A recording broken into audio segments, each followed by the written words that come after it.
마태복음 18장 1절에서 6절 말씀 먼저 읽으시고 19장 13절에서 15절 말씀을 우리 함께 읽으려고 합니다. 우리 찾으셨으면 먼저 마태복음 18장 1절에서 6절 말씀 한 절씩 교독하시겠습니다. 그때에 제자들이 예수께 나와 이르되 천국에서는 누가 크니이까? 이르시되 진실로 너희에게 이르노니 너희가 돌이켜 어린아이들과 같이 되지 아니하면 결단코 천국에 들어가지 못하리라. 누구든지 이 어린아이와 같이 자기를 낮추는 사람이 천국에서 큰 자니라. 또 누구든지 내 이름으로 이런 어린아이 하나를 영접하면 곧 나를 영접함이니 누구든지 나를 믿는 이 작은 자 중 하나를 실족하게 하면 차라리 연자 맷돌이 그 목에 달려서 깊은 바다에 빠뜨려지는 것이 나으니라. 아멘. 우리 19장 13절에서 15절 말씀, 우리 3절이니까 우리 한 목소리로 함께 13절부터 15절까지 함께 읽겠습니다. 그때에 사람들이 예수께서 안수하고 기도해 주심을 바라고 어린아이들을 데리고 오매 제자들이 꾸짖거늘 예수께서 이르시되 어린아이들을 용납하고 내게 오는 것을 금하지 말라. 천국이 이런 사람의 것이니라 하시고 그들에게 안수하시고 거기를 떠나시니라. 아멘. 저는 오늘 본문 말씀을 가지고 어린아이들처럼이라는 제목으로 은혜를 나누려고 합니다.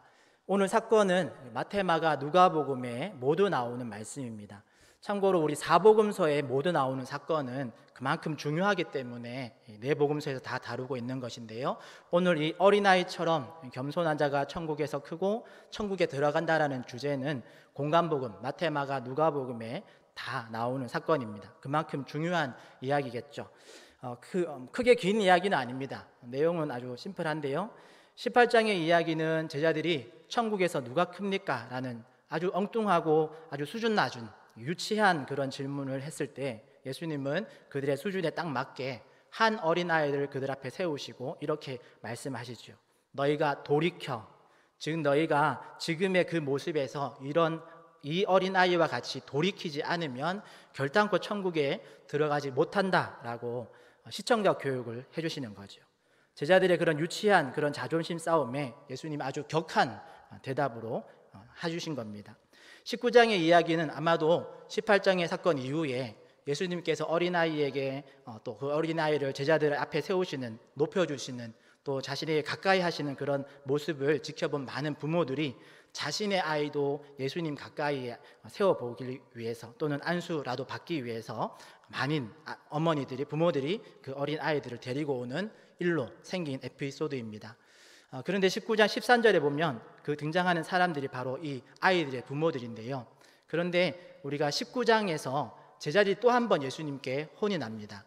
왜냐하면 제자들이 이 사람들과 어린아이들을 예수님께 오는 것을 막아서고 꾸짖었기 때문에 그런데요, 그리고 이에 대해서 예수님께서 가르치신 말씀이 14절, 19장 14절, 어린아이들을 용납하고 내게 오는 것을 금하지 말라. 천국이 이런 사람의 것이니라 라고 말씀하시면서 15절에 보면 그들에게 안수하셨다라고 이야기가 끝납니다. 오늘은 이 비슷하지만 뭔가 다른 두 이야기를 통해서 어린아이가 상징하는 겸손이라는 주제의 이론과 실천편을 생각해 보려고 합니다. 첫 번째로는 우리 18장에 나와 있는 한 어린아이, 또 이 어린아이라고 말해지는 그 아이를 통해서 겸손의 이론편을 생각해 보려고 합니다. 한 어린아이, 또 이 어린아이라고 하는 이 단어는 호파이디온, 헬라어로 호파이디온 이렇게 기록되어져 있는데, 파이디온은 여러분 한 번쯤 들어봤을 겁니다. 어린아이라는 단어이지요. 요즘으로 말하면 유년부 정도 되어진 아주 저학년의 작은 아이들을 말합니다. 그런데 그런 아이라는 단어 앞에 호라는, 영어로는 더라고 말하는 정관사가 붙어 있는 것이 특이한 겁니다. 왜냐하면 이 어린아이 또는 한 어린아이라고 정관사를 붙이면 이거는 아무나 어떤 불특정 누군가를 말하는 게 아니라 특정한 사람, 그 어린아이, 한 어린아이, 이렇게 특정 인물을 가리키는 표현이 되기 때문에 그런데요, 예를 들면 이런 거지요. 오늘 본문에 등장하는 이 어린아이는 예수님을 따르는 많은 무리 중에 한 아이였습니다. 그리고 이 아이는 나이는 어리지만 제자들도 예수님도 또 예수님을 따르는 많은 무리들도 그 아이를 앞에 세웠을 때 저 아이처럼 되라는 말씀이구나 라고 알아들을 수 있는 그런 특정한 인물이었다라는 거지요. 그래서 예수님은 지나가는 아이 중에 아무나를 골라서 제자들 앞에 세운 것이 아니라 그들에게 이해를 돕기 위해서, 또 우리가 오늘 그 아이에 대한 이해를 돕기 위해서 만약에 가상의 이름을 정한다면 이 아이의 이름이 성경에는 언급되지 않지만 겸손의 대상이기 때문에 겸손을 상징하는 아이다 보니까 이름이 생략된 것 같습니다만, 어쨌든 우리는 이해를 돕기 위해서 이 아이의 이름을 가상으로 붙여본다면 예수님을 따르던 한 아이를 세우는 거죠. 겸손하기로 유명한, 만약에 김겸손이라고 만약에 이 아이의 가상의 이름을 붙여본다면 그 김겸손이라는 아이를 제자들 앞에 세우신 겁니다. 그리고 이렇게 말씀하시는 거죠. 이 김겸손 얘와 같이 천국에서 겸손한 자가 큰 자다라고 말씀하신다라는 겁니다. 이처럼 예수님이 제자들 앞에 내세운 것은 아이 중에 아무나가 아니라 제자들이 익히 알고 있고 그리고 겸손의 본이 될 만한 한 아이를 앞에 세우신 것, 그리고 오늘 본문이 분명하게 이 어린 아이의 특징을 말해주고 있는데요, 그것이 바로 겸손이라는 주제입니다. 이 아이의 첫 번째 특징은 오늘 본문에 나왔던 것처럼 자기를 낮추는, 즉 겸손한 자를 말하고 있습니다. 오늘 본문은 이 어린 아이의 믿음처럼 되라라고 말하지 않고 이 어린 아이와 같이 자기를 낮추는 자가 되라라고 말하고 있는 거지요. 그리고 그런 자가 천국에서 크다라고 말합니다. 즉 천국은 겸손한 자가 높임을 받는 곳이라는 말이 되어집니다. 또 6절에서는 이 어린아이의 특징을 하나 더 말해주고 있는데요, 그것이 바로 나를 믿는 이 작은 자라는 표현 안에 있습니다.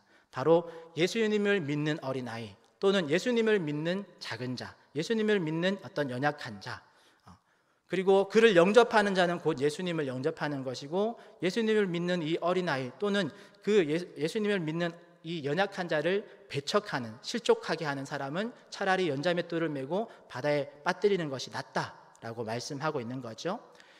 이 말씀 또한 시작은 어린아이 하나로 시작하지만 그 아이를 영접하지 않고 이것을 통해서 천국과 지옥의 이야기로 극단적인 결말로 끝나는 것을 볼 수 있습니다. 왜냐하면 지금 제자들의 질문 자체가 아주 수준이 낮다 보니까, 그들의 유치한 수준에 맞추다 보니까 좀 과격한 표현, 좀 이렇게 그런 표현을 사용해서 가르치고 있는 것입니다. 그러면 왜 예수님을 믿는 자가 겸손한 자인가라는 질문이 생기겠죠. 여러분, 왜 예수님 믿는 사람이 겸손한 자일까요? 여러분 잘 생각해 보시면 예수님이 이 땅에 계셨을 당시에도 그렇고 2000년이 지난 지금 오늘날에는 더욱더 그러한데, 교만한 자는 결코 예수님을 믿을 수가 없습니다. 교만함으로 예수님께 시비를 걸려 나왔던 바리새인들도 예수님을 믿지 않았고, 오늘날에도 자신의 힘으로 무엇인가를 할 수 있다라고 생각하는 그런 교만한 사람들은 예수님을 믿으려 하지 않는다라는 거죠. 결국에는 2000년 전에 예수라는 한 인물을 현재의 나의 구원자로 믿을 수 있는 사람은 겸손한 자여야만 합니다. 그리고 아무리 이 세상에서 겸손한 사람이라도 예수님을 믿지 않는다면 그 사람은 천국에 갈 수 없기 때문에 천국에는 예수님을 믿고 겸손한 사람이 높은 사람이 되는, 높임을 받는 그런 곳이다라는 거죠. 제자들도 이 아이를 앞세워서 설명하시는 예수님의 비유에 아무도 토를 달지 못합니다. 왜냐하면 그 아이가 얼마나 성실히 예수님을 신뢰하고 예수님과 제자들 앞에 겸손하고 행했는지 다 알고 있고 인정하는 바이기 때문에 그런 거지요. 그런 겸손한 아이 앞에서 이 제자들이 누가 천국에서 더 큰 상을 받을까 하고 도토리 키재기하고 있는 모습을 보면서, 아마도 이 아이를 앞세워서 예수님이 이들에게 겸손에 대한 주제를 말씀하셨을 때에 제자들은 아주 부끄러워했을 겁니다. 오늘은 5월의 첫 주입니다. 가정의 달을 시작하면서 가장 먼저 있는 어린이날이 이제 곧 옳게 되어질 텐데, 혹 우리 어른들이 어린 아이들보다 겸손하지 못한 생각이나 어떤 삶의 흔적들을 가지고 있다면 한 번쯤 반성해보는 그런 기회로 우리가 사용하면 좋을 것 같습니다. 혹 주변에 또는 내 속에 누군가와, 제자들과 같이 누군가와 비교하고 나보다 잘난 어떤 사람은 이유 없이 믿거나 또는 시기질투심이 우리 안에 일어난다면 한 번쯤 우리의 모습, 우리의 신앙을 잘 돌이켜 봐야 되는 거죠. 아예 나랑 비교 대상이 안 되는 사람은 뭐 잘 되든지 못 되든지 뭐 배 아플 것 없지만, 때로는 오히려 우리와 잘 알고 가까운 사이일수록 그 사람이 잘 되는 것을 보면 괜히 배가 아픈 것이 우리의 사람의 본능적인 그런 심성이지요. 또는 누군가에게 이 사람보다는 내가 조금 더 낫지요 라는 그런 인정함을 받기를 바라는 그런 유치한 수준의 신앙이 우리 안에도 있을 수 있습니다. 그러기에 어린이 주일을 맞이하면서 또 어린이날을 우리가 앞서서 우리 삶 속에 한 번쯤 내가 어른이지만 어린아이보다 못한 그런 겸손을 갖고 있지는 않은가 한 번쯤 돌아보는 시간이 되었으면 좋겠습니다. 다음으로 살펴보려는 것은 19장에서 제자들이 왜 이 어린아이들이 오는 것을 꾸짖었는가를 살펴보려고 합니다. 특히나 제자들의 이런 행동은 예수님께서 노하시게 하는, 예수님을 노하시게 할 만큼 큰 실수라고 지적을 받습니다.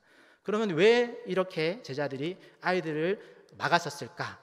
어떤 면에서 가만히 생각해 보면 예수님의 사역이 지금 후반부입니다. 마태복음 19장 정도 되어지면 후반부의 이야기인데 그 제자들이 잘 하다가 왜 후반부에 예수님의 이런 예수님께 어린아이들이 오는 걸 막았었을까?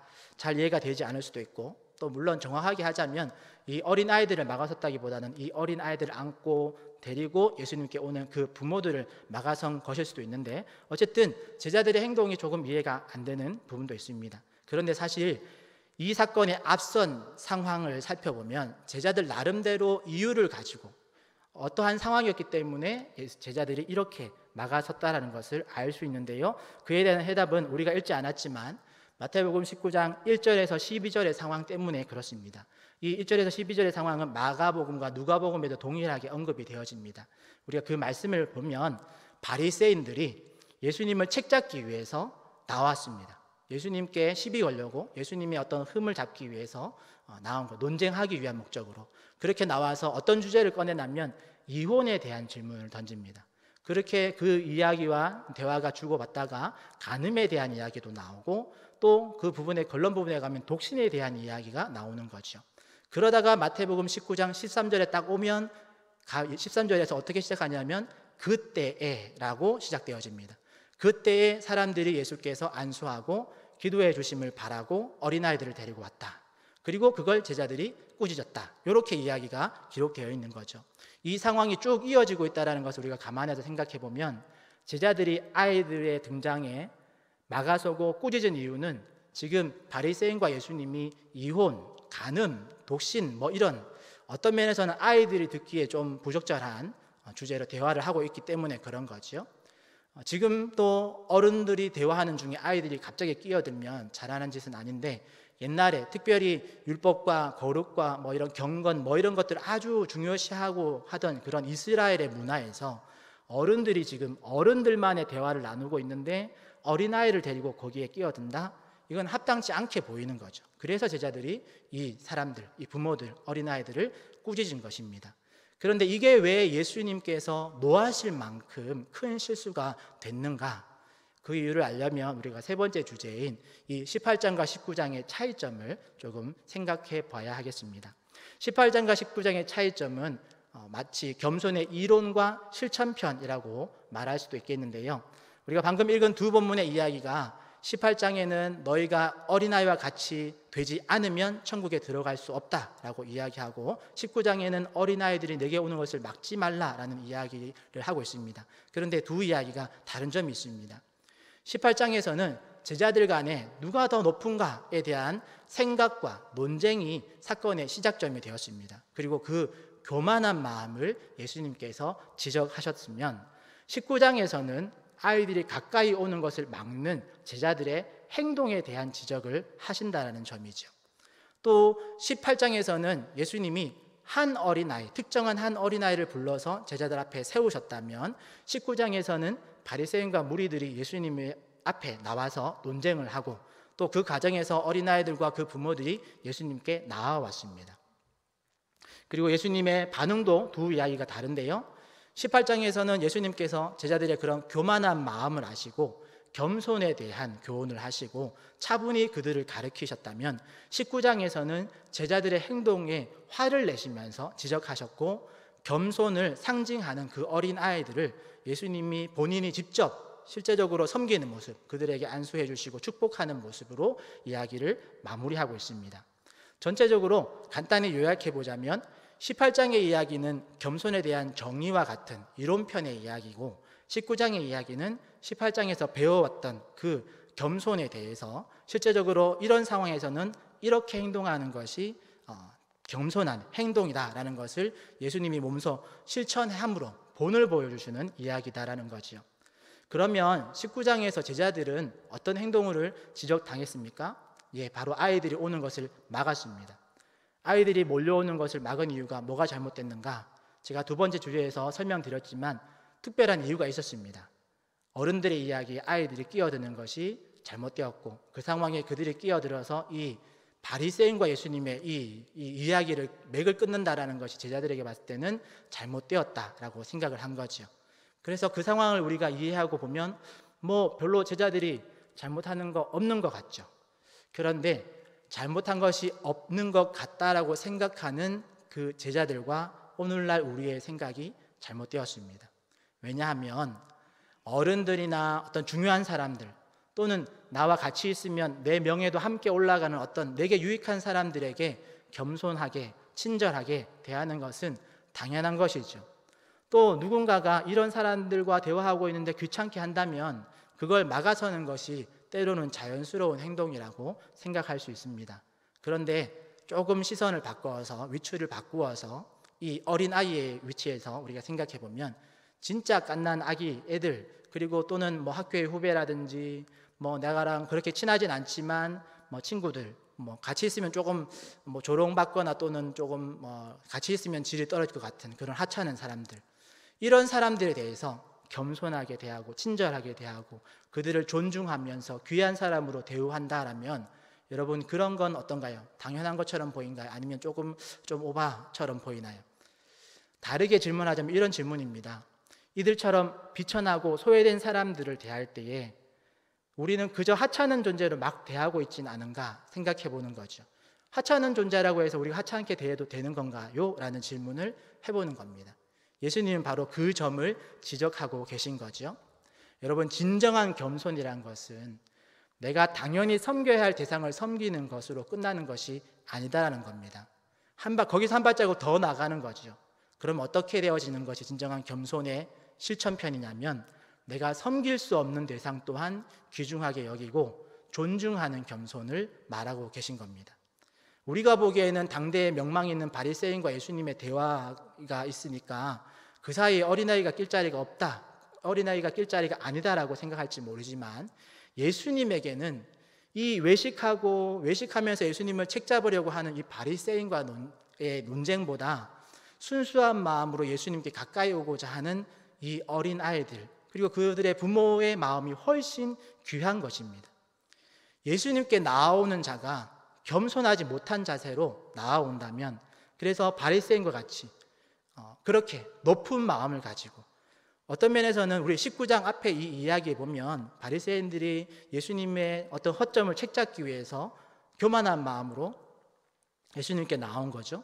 아무리 유명하고 아무리 많은 무리가 예수님께 나와도 그들의 마음이 겸손으로 또는 순수하고 순진한 마음의 의도가 아닌 그런 마음, 자신의 명예를 높이기 위해서 자신의 이익을 채우기 위해서 또는 상대방보다 높아지기 위해서 예수님보다 내가 더 많이 알고 내가 율법적으로 더 완전하다 이런 것들을 드러내기 위한 마음으로 예수님께 나온다면 결코 예수님은 그들을 환영하지 않는다라는 것을 우리에게 말씀해주고 계신 거죠. 오히려 어린아이들의 부모들의 마음과 같이 이 어린아이들과 같이 단지 예수님의 안아주심, 예수님께서 기도해 주심을 바라고 순수하게 순진하게 단순한 그 겸손의 자세를 가지고 예수님께 나올 때에 예수님께 더 귀한 나옴이 된다라는 말입니다. 그렇기 때문에 우리의 모습을 이 말씀에 대입해 보면 우리는 예수님께 나올 때 어떤 목적, 어떤 의도를 가지고 나오는가 한 번쯤 생각해 봐야 됩니다. 여러분 예수님은 모든 만물의 창조자이시고 전능하신 하나님이십니다. 그런 하나님께서 제자들에게나 어른들에게 하찮게 보이는 그런 소외받은 어린아이들을 품에 안아주시고 그들을 축복해 주신 모습을 우리가 잘 기억해야 되는 것이지요. 마태복음 19장에서는 그저 이 작은 아이를 축복하신 것으로 진정한 겸손의 어떤 행동적인 본을 보여주셨다면 성경 후반부에 우리가 잘 알고 있는 십자가에서 예수님은 자신을 배신한 제자들, 자신을 못 박은 로마의 군병들, 그리고 모든 유대인들을, 그리고 오늘날 저와 여러분까지도 이렇게 하찮은 존재들을 구원하기 위해서 스스로를 죽이심으로, 이건 이론만이 아닌 실제 행동으로, 삶과 죽음으로 우리를 섬겨주신 그의 삶으로 본을 보여주신 것을 우리가 기억할 수 있습니다. 결론적으로 오늘 우리가 이 어린아이를 통해서 배우는 진정한 겸손은, 먼저는 어린아이처럼 시기 질투가 아닌 순수한 마음으로 상대방을 대하는 것에서부터 시작해야 됩니다. 자기를 낮추는 마음가짐에서 시작하는 것이죠. 그리고 진짜나 겸손한 마음은 예수 그리스도를 믿는 자가 할 수 있다는 것을 꼭 기억하시길 바랍니다. 천국에서 큰 자는 예수 그리스도를 믿는 자부터 시작하는 겁니다. 그리스도를 믿고 겸손으로 살아가는 그 사람에게 하나님의 천국의 그 영광이 들어가는 거죠. 그렇게 예수님을 믿는 겸손한 자가 삶으로 훈련되어지고 자신을 낮추는 것이 진정한 겸손이라는 것. 이것이 이론편이라면, 다음으로 나눴던 실천편은, 당연히 겸손해야 되는 사람 앞에서 겸손한 것은 진정한 겸손이라고 할 수 없겠죠. 오히려 나를 낮추어서 섬길 수 없는 사람, 또는 굳이 내가 섬길 필요가 없는 그런 대상이라 할지라도 우리가 존중하면서 섬기는 것이 진정한 겸손이다. 이것은 이론과 생각에서 그치는 것이 아니라 실천하는, 그래서 우리의 삶으로 행함으로 본을 보여야 된다는 주제입니다. 실천편의 예를 들면 이런 겁니다. 종업원이 사장을 섬기는 것은 진정한 겸손이 아니죠. 반대로 사장이 종업원을 섬겨주는 것이 진정한 겸손이라고 할 수 있습니다. 후배가 선배를 존경하는 것은 진정한 겸손이 아니죠. 선배가 후배를 아끼고 존중하는 것입니다. 학생이 선생님께 순종하는 것 당연한 것입니다. 반대로 선생님이 학생들을 인정하고 배려하는 것이 진정한 겸손이죠. 이처럼 윗사람이 아랫사람을 존중해주고 배려해줄 때에 진정한 겸손이 행동으로 확인되어진다는 겁니다. 그것이 아무리 작은 어린아이일지라도 그런 것이죠. 우리가 며칠 후면 어린이날이 되어집니다. 1923년 5월 1일 날 첫 번째 어린이날이 지정되어지고 기념 행사가 있었는데요. 그때 이 어른들에게 드리는 글이라는 그 문서가 배포되었습니다. 거기에 방정환 선생님이 이렇게 한 문구를 적었는데요. 어린이에게 경어를 쓰시되 늘 부드럽게 하여 주시오라는 당부가 그 글에 있습니다. 이처럼 어른이 어린아이를 존중할 줄 아는 그런 겸손, 갑이 을을 배려할 줄 아는 겸손, 그것이 행동으로 드러나는 겸손이라는 것, 이것이 진정한 겸손이라는 것입니다. 예수님께서 죄인인 우리를 위해서 십자가에 오르신 겸손, 창조주가 피조물을 위해서 독생자를 내어주는 거기서 드러나는 겸손, 이것이 진정한 겸손의 증거이다라는 것을 오늘 말씀을 통해서 우리가 배웠으면 좋겠습니다. 그러기에 이번 주 한 주간, 아니 우리가 가정의 달 5월 한 달 정도라도 우리가 어린아이처럼 순진한, 순수한, 또 그런 겸손한 마음으로 예수님처럼 큰 사람이 나보다 약한 사람을 돕고, 예수님의 그 큰 사랑으로 나보다 약한 사람을 돕고 아랫사람을 존중할 줄 아는, 그래서 세상 가운데 예수 그리스도를 믿는 우리가 진정한 겸손을 세상 가운데 본으로 보여줄 수 있는 그런 저와 여러분들이 되기를 예수님의 이름으로 축복합니다. 아멘. 기도하겠습니다. 하나님 감사합니다. 주님 앞에서 우리가 어린아이와 같이 겸손